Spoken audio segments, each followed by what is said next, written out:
Jagadamba junction సమీపంలోని Indus ఆసుపత్రిలో అగ్ని ప్రమాదం జరిగింది. ఆసుపత్రిలోని మొదటి అంతస్తు ఆపరేషన్ థియేటర్లో మంటలు చెలరేగాయి.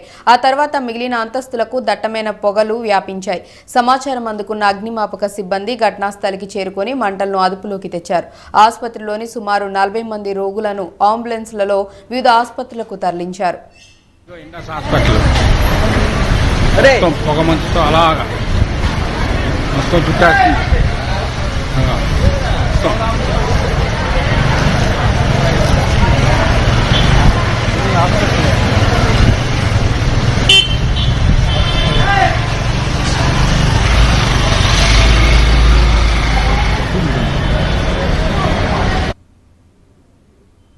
ఆసుపత్రి పై అంతస్తులోని అత్యవసర విభాగాల్లో ఉన్న రోగులను నిచ్చెనల సహాయంతో కిందకి తీసుకొచ్చారు.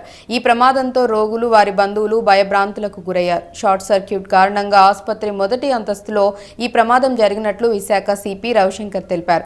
రోగులను వేరే ఆసుపత్రికి తరలించామన్న ఆయన పొగలు దట్టంగా వ్యాపించడంతో గందరగోళం ఏర్పడిందని చెప్పారు. ఎవరికీ గాయాలు అయినట్లు సమాచారం లేదని అన్నారు. మొత్తం 12 ఫైర్ ఇంజన్లు మంటలను అదుపు చేసినట్లు సిపి రవిశంకర్ వివరించారు.